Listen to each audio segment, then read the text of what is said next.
So it's summertime's always great when you connect with people who are here again. Dave, great to see you. Don and Penny, great having you as well. And I don't know if there are some other visitors, but always delighted to have you. Paul.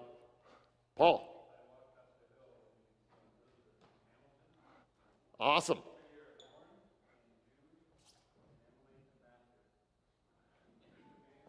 Right over here. Stand up. Where are you from?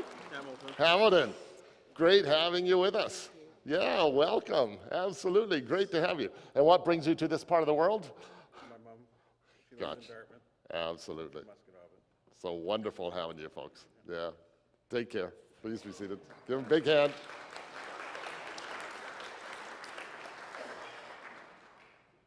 Always delighted to have visitors and guests, and hope you feel the spirit very much alive in this place and in this time. Also, just want to say a word of congratulations. Everybody just turn around. See that couple sitting right at the back? They celebrated a big 25th wedding anniversary here at the church yesterday. Give them a big hand as well. Paul and Cheryl.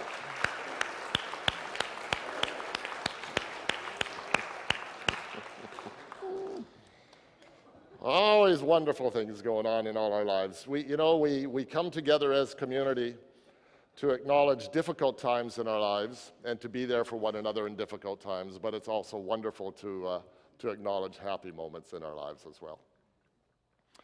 So you will, have you all been practicing Jesus sitting? Has anyone been practicing Jesus sitting? Goodness me. Well, we're going to do it. You remember we're doing this series focusing on different spiritual pathways to opening our hearts and minds up to the divine. And one of the practices, it's a form of body prayer that I've been teaching you, is this practice of Jesus sitting. And it's called Jesus sitting. It actually comes from, it's an interesting mixture of traditions that are going on in the world today. But this is, it actually comes from a Qigong tradition, but it's called Jesus sitting because it acknowledges that Jesus is one of the quintessential beings within the human race who manifested this profound openness to God's Spirit and presence in our lives. So, those of you who know it, we're just going to do it once again. Get yourselves settled here. Those of you who know it and those of you who don't know it, just watch. And I'm not going to go through the whole thing, but I'm just going to go through it once with you this morning, and we'll use it as a way of moving into our reflection this morning, just a form of invocation. So you remember this motion is the motion of the crane, which is a bird of great wisdom in the Eastern traditions, right? So we start with our hands on our legs. And we bring our arms and hands into prayer position. Our right hand goes down, palm up to connect with the earth. And our left arm goes up to connect with sky. We bring sky down to connect with earth. We bring the transcendent divine domain down to connect with our humanity.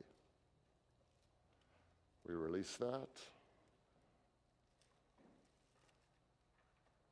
And then we move into prayer position. I invite you to open your hands, to raise your hands upward and outwards in a prayer of invocation and opening to the divine presence and power, the grace and the reality that permeates all of life and that we know as God.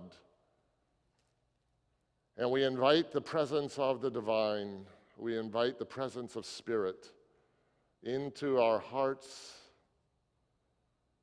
into our bodies, into our minds and souls. Great Spirit, in a stance of absolute openness and vulnerability, we invite you into our lives. And then in a position we gather spirit together as though a ball of energy and love and force, and we bring it down in front of our hearts. And if you're profoundly sensitive to energy dynamics, you can almost feel the power and the presence of a ball of spirit in front of your heart. And I invite you to imagine an exchange, an interchange of energy and spirit and light and love flowing into your heart and back out from your heart into this ball of light and energy, being reinvigorated, renewed, filled with light and love, and then making a circle between this ball and your heart. Just imagine your heart and your whole chest and torso filling with the light and the love and the presence of God's Spirit. Just allow that to hold it in front of you for just a moment. Move with the ball of energy. Imagine that energy flow going, doing a circular motion from the ball to your heart and to the ball, and then release it. And then I invite you to bring your hands together, down to earth, up to sky, and then in front of your heart in a gesture of gratitude and thanksgiving. We are surrounded by the presence, permeated by the presence of the divine, the great one, who is the creator of the star fields in each and every moment.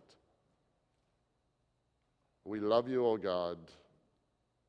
We are grateful for your life amongst us and within us. Be a source of blessing to us this day, and may your presence within us shine out, making us a source of blessing to the world. In the name of our brother Jesus sitting, we pray. Amen.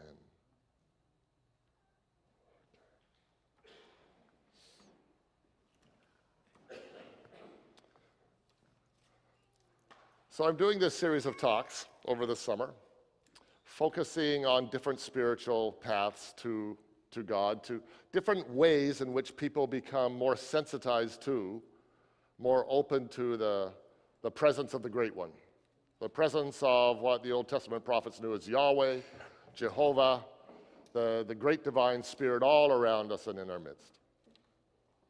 And we've talked about the path of devotion, devotional love. We've talked so far about the path of knowledge as well as a way. We've talked about the path of beauty as different ways in which we are sensitized to the presence of the great spirit in our midst. And this morning I want to talk about the path of nature. Okay. You know, I love the line, who else but God could come up with a fly swatter at the end of a cow's tail? It's, you know, when you think about God, this reality, it's just the creator of the star fields, but also a fly swatter at the end of a cow's tail. It's like this, it just fills you with awe and wonder, but also with a delightful sense of humor. That our God, the God of Jacob and Rachel and Abraham and Sarah and all the Old Testament and Mary and Joseph and Jesus, that God is an amazing, amazing God. So I want to talk, the path of nature isn't technically known as a spiritual path, but it's the realm of nature is such a profound place of sensitization, of opening to the presence of the divine in the world, that it warrants talking about it in its own right. I have a friend who has recently become friends with an immigrant, a refugee from Syria. And they've taken to walking together regularly, and they practice English a little bit with one another. And this friend of mine told me that whenever her husband answers the phone. This friend calls. The friend says, "Is my stepsister there?" It's kind of a quirky, idiosyncratic way of saying, is the sister, the person, my new friend, the one I go stepping with or walking with, is my stepsister there to walk with? And I thought that's a lovely way to just chat about the first thing I wanted to say to you this morning. Why is it that getting out into nature, getting outdoors, walking together is such an important element that has profound spiritual significance? And it seems, how many of you go walking together? How many of you go walking, period? Nature, outdoors, and so what's that all about, right? So when you're walking, when you're outdoors in the natural environment, good. Annie goes for walks as well. I'm glad to hear it. Dogs are great because dogs drag you out of the house. You got to take dogs for walks, right? So the dogs are wonderful that way.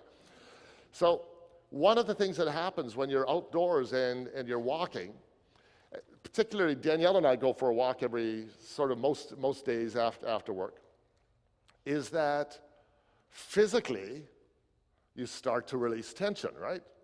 So there's a physical process that goes on. Your muscles start to relax, you start to open up. You're sitting all day or you're driving or whatever you're doing, you're kind of tense. So there's a kind of a physical relaxation that starts to take place.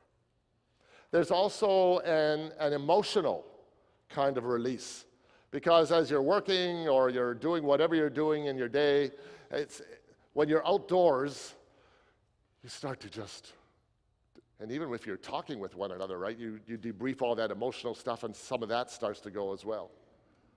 Mentally, you start to relax a little bit. What happens to your breathing? It deepens and it slows down, right? So there's a process of profound kind of relaxation and de-stressing that occurs when you're outdoors, when you're engaged in nature. And generally when we're walking, sometimes when you're walking with somebody, but it can be you're canoeing, it can be when you're biking. Don's a wonderful biker and loves biking it. There's a whole different ways, but when you're outdoors, when you're exercising, when you're on the natural world, there's a kind of a relaxation, a de-stressing that goes on that is profoundly important. And you might not think that that's initially such a spiritual thing, but we'll come to that because it is profoundly spiritual. I like the story that I read once in a book about these two guys, Bill Bird and Paul Parrott, who worked in an office together. They were in cubicles side by side, and they would sometimes answer each other's phones. And the person who tells the story says he walked by the offices one day of these two, and he heard Bill Bird's line ring, and he heard Paul Parrott pick up the line, and he wondered what the person on the other end of the line thought when he got this response: "Bird's line, Parrott speaking. What can I do for you?" Another thing that happens when we're alone in nature, when we're outdoors, is that we can start to let go again of all the tension and angst and stress that arises as part of our social interacting every day, right? So I want you all to smile at me. Come on, big smile, right? You know, when you have that big smile on your face all the time, right? What does that do? That takes energy, doesn't it? That takes work to have that smile on your face, right? When you're engaging with people all the time, and you might be in this, give me a scowl, everyone. You don't even know how to do that at Bedford United Church. That's true. That's great. I shouldn't ask you to do that. But whether you're scowling, whether you're smiling, whatever the kinds of moods, whatever kinds of postures, the kinds of ways you have to maneuver through conversations with your boss, with your colleagues, all of that also requires a great deal of energy and often involves a great deal of stress. And the great thing, particular, and it's good to have a stepsister or a stepbrother to walk with, but sometimes it's good just to get out and be by yourself outdoors, because when you're by yourself, you can most truly be yourself. You can enter into that kind of neutral space where you can let go of the need to smile and grin and cheer or be mad or whatever it is. You can just let yourself be in your natural kind of state. All of the ego, all of the stress that's connected with all of that can just start to release. John Fraser works for the Canadian military with CFB Greenwood, and he tells a story in one of his books about a time when some of the Canadian military were doing shared exercises with the military in Scotland, actually. And he said that he was in a helicopter and they were flying over the Scottish countryside one day. And the navigator of the chopper, Michael, is looking down at the beautiful Scottish countryside, and he's seeing all the animals and all the farms. And he says to Paul, the pilot, he says, "Look at all those cows down there. They've got a good life. There are days, I'd love to just be a cow." And that's fine. And the next day, I guess they were doing a little bit of sightseeing, and they were touring a Scottish castle. And Michael's oohing and awing about this wonderful castle, and he says to Paul, the pilot, and Fraser overheard this, he says, "It must have been something awesome being a king back in these ancient medieval Scottish days. How I'd love to have been a king in one of these castles." And the pilot, Paul, without skipping a beat, he shoots right back and he says, "Pretty lofty expectations for a cow."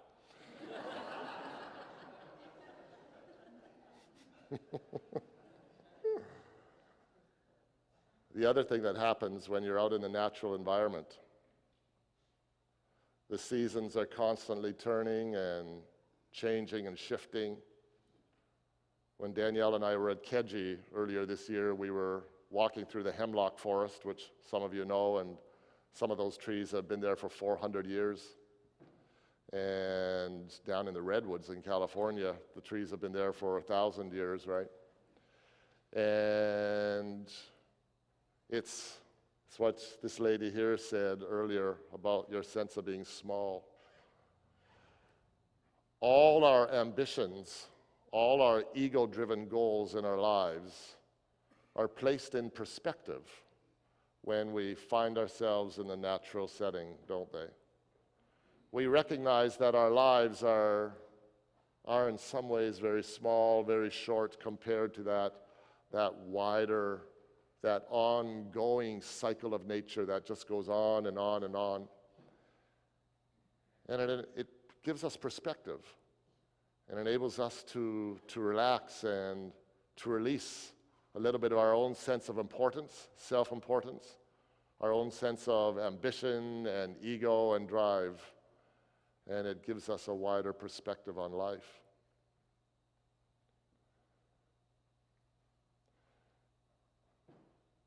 Jesus sitting invites us to reflect on the fact of what Jesus made so profoundly clear in his ministry, that the presence of the Spirit, the presence of the divine is all around us. It's here in this space. It resides in each and every one of us. And really, what is the calling of the spiritual life? When I talk about, try to sense that energy in your hands, right? We know it's there. Even science tells us this is all filled with black matter and black energy. It's filled with this mysterious components. And from the spiritual perspective, this is all permeated by spirit. It's a matter of becoming sensitized to, more trusting in and aware of the background to our lives, the spirit that is constantly here. But the problem is that in our daily lives, when we're constantly socially interacting, we're constantly on our devices, we're constantly stressed and wired as a result of work tensions and pressures or family or relationships. We're physically stressed as well. We've got emotional kinds of anxiety going on. We're filled with ego and ambition.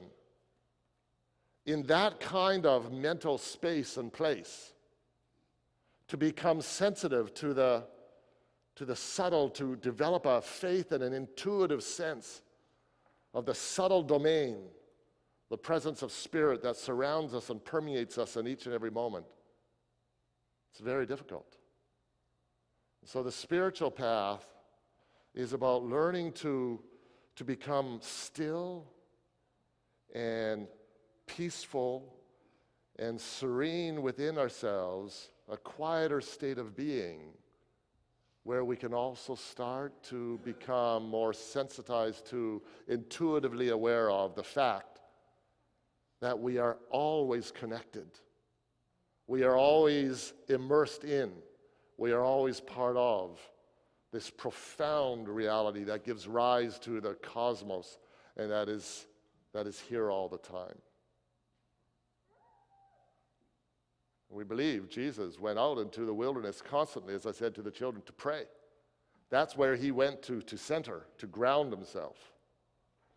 And that's why he calls us to do the same.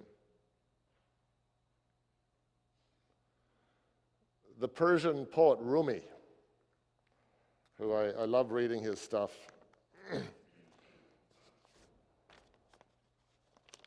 he invites us to reflect on the fact that as we become still and quiet, we start to sense the presence around us and everywhere. But he also invites us to sense the presence in one another. That's the other thing, that it's not just that God is manifesting in the spaces between us.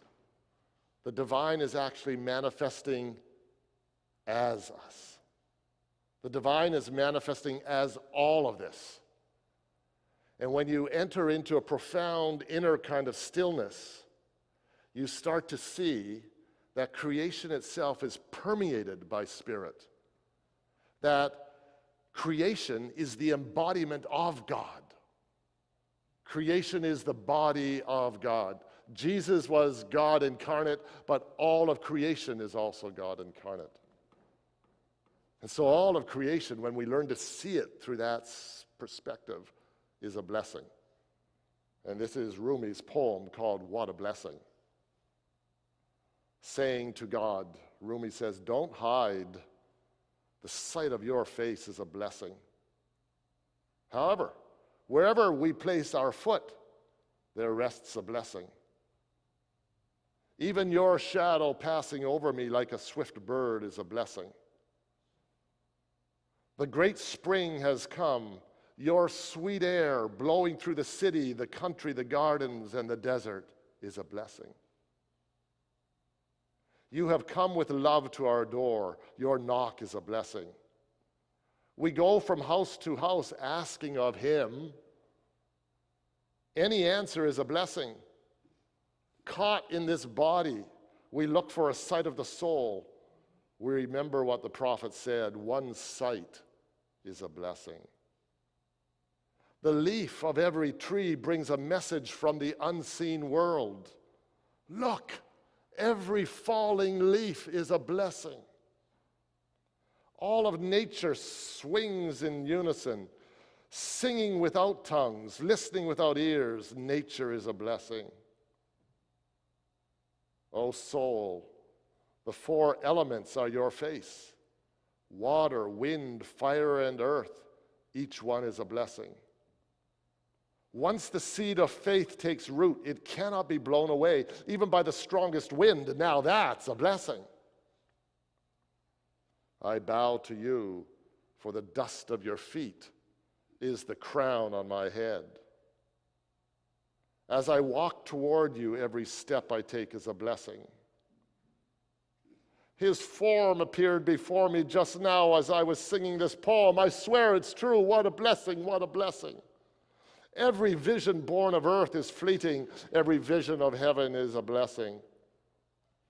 For people, the sight of spring warms their hearts. For fish, the rhythm of the ocean is a blessing.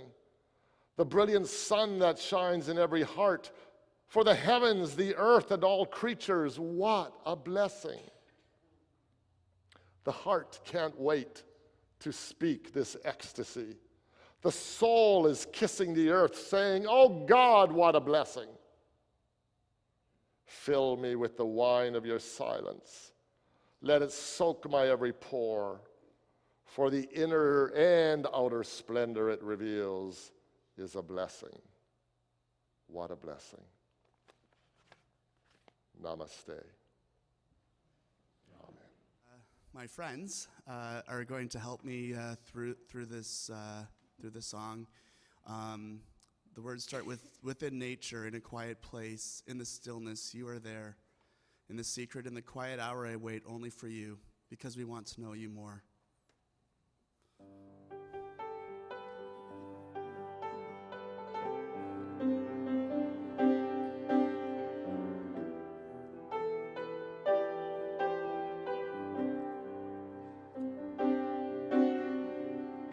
Within nature, in a quiet place. In a quiet place.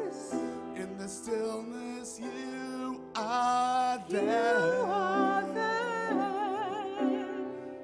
In the secret, in a quiet hour, I wait only for you, 'cause I want to know you more. I want to know you. I want to hear your voice. I want to know you more. I want to touch you. I want to see your face. I want to know you more. I am reaching for the highest goal. For the highest goal. That I might receive the prize.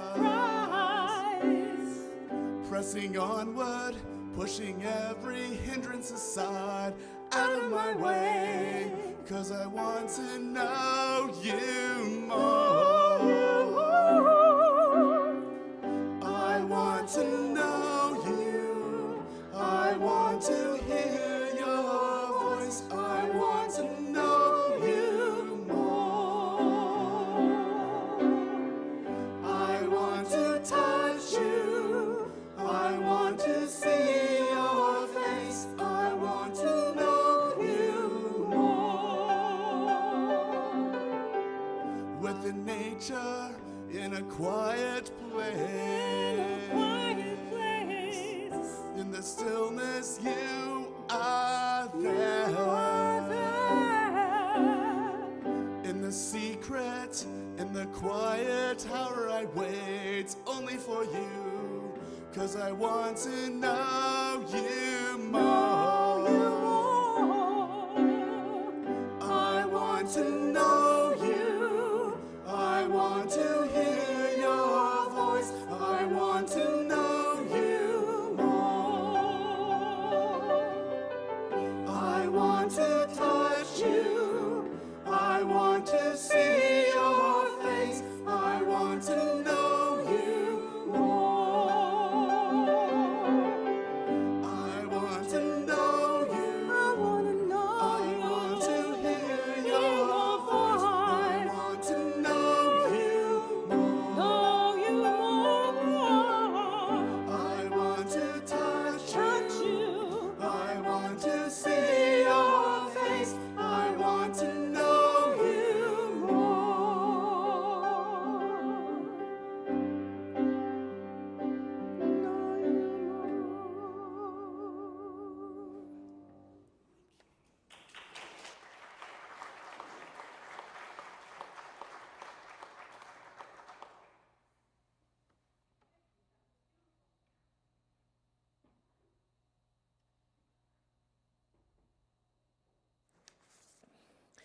Well, yesterday when I was preparing the prayers of the people, I thought, I remembered my days working with the Mi'kmaq and Maliseet people here in Nova Scotia, New Brunswick, and PEI, and I thought, there's no way I can do a prayer on nature as good as some of the resources that I received from those wonderful folks. So today I'm sharing with you a prayer that was written by Noel Knockwood in 1996, and Noel was an elder in Shubenacadie. He's since deceased, but his prayers live on. Let us pray. O great Spirit, who is before all else, and who dwells in every object, in every person, and in every place, we cry to you, we summon you from the far places into our present awareness. O great Spirit of the North, who gives wings to the waters of the air, and rolls the thick snowstorms, who covers the earth with a sparkling crystal carpet, above whose deep tranquility every sound is beautiful. Temper us with strength to withstand the biting blizzards, yet make us thankful for the beauty which follows and lies deep over the warm earth in its wake. O great Spirit of the East, the land of the rising sun, who holds in your right hand the years of our lives, and in your left hand the opportunities of each day.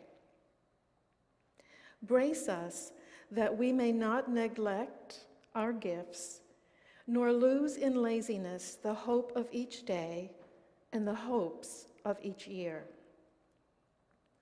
O great Spirit of the South, whose warm breath of compassion melts the ice that gathers around our hearts, whose fragrance speaks the distant spring and summer days, dissolve our fears, melt our hatreds, kindle our love into flames of true and living realities.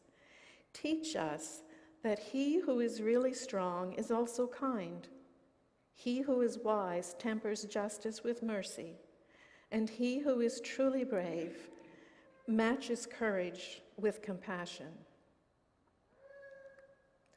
O great Spirit of the West, the land of the setting sun, with your soaring mountains and trees, wide rolling prairies, bless us with the knowledge of the peace that follows purity of striving and the freedom which follows like the flowing robe in the winds of a well-disciplined life. Teach us that the end is better than the beginning, and that the setting sun glorifies not in vain. O great Spirit of the heavens, in the day's infinite blue, in the sky's infinite blue, and amid the countless stars of the night season, remind us that you are vast, that you are beautiful and majestic beyond all of our knowing or telling, but also that you are no further from us than the tilting upwards of our heads and the rising of our eyes.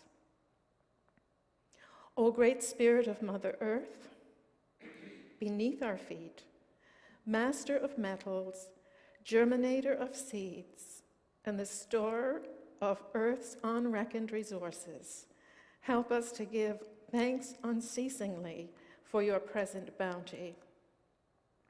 O great Spirit of our souls, burning in our heart's yearning and in our innermost aspirations, speak to us now and always, so that we may be aware of the greatness and goodness of your gift of life and be worthy of the priceless privilege of living. Amen. Please rise as you're able and join me in our closing hymn, O Beautiful Gaia, More Voices 41.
extinguish our Christ candle, but the light of Christ still burns in us as we leave here this day.